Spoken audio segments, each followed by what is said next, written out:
then hate me when thou wilt.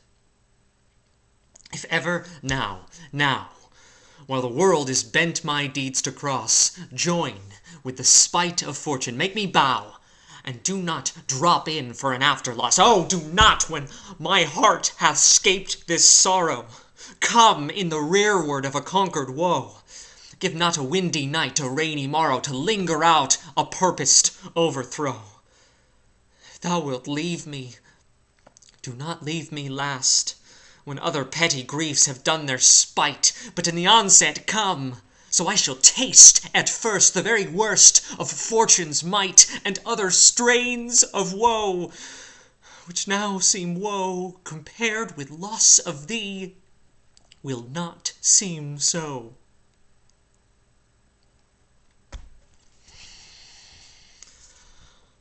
That's not Sonnet 12.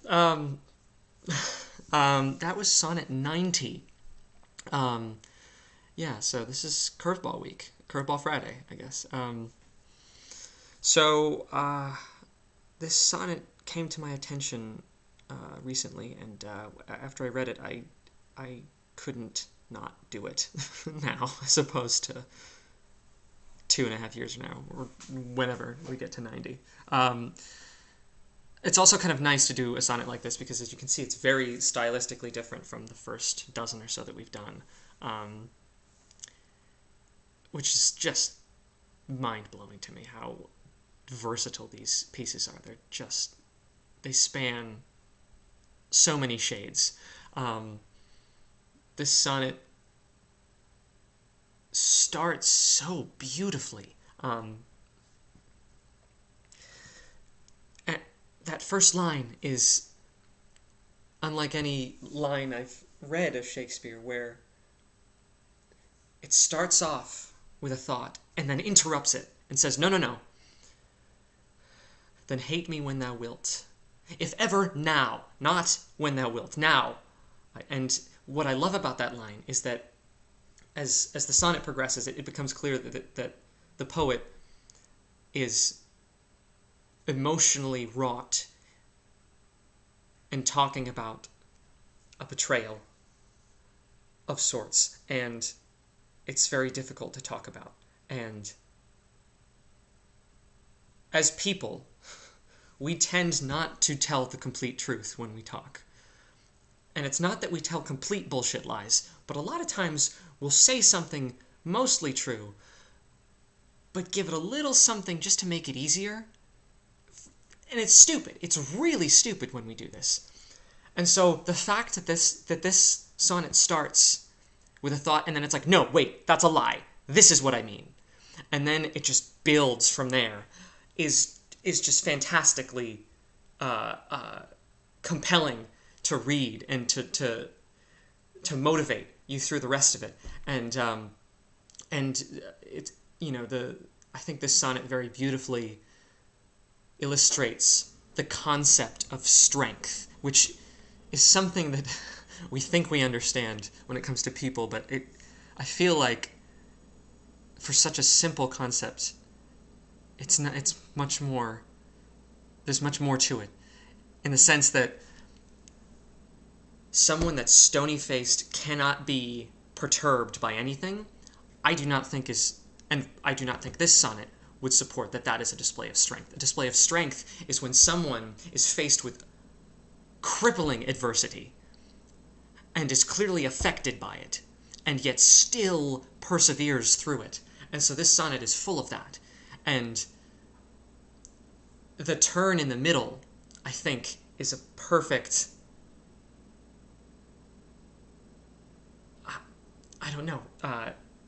pivot on focusing, the first half of the sonnet or so kind of gets swept up in this fire, and then it comes back to, well, this is the reality.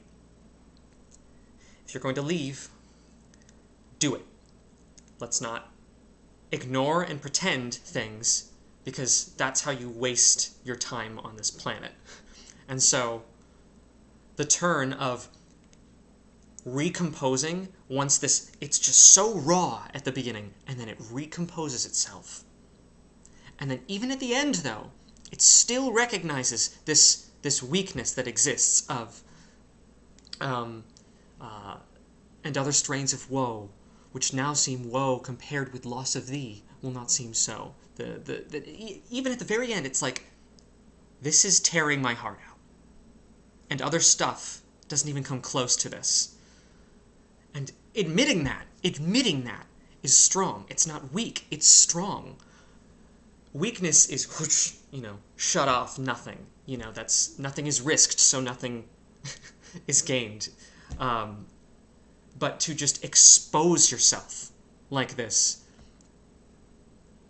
and do it anyway is strength. And it's just this beautiful counterpoint of strength through appearing weak and weakness through appearing, like if you try to appear strong and unaffected, that's really just you being weak and ignoring or pretending that stuff isn't happening around you when it is.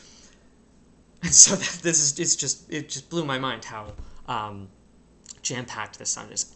The words, then leave me, then hate me when thou wilt. And that wilt, double meaning of, wilting as like, and then later, wilt comes back again.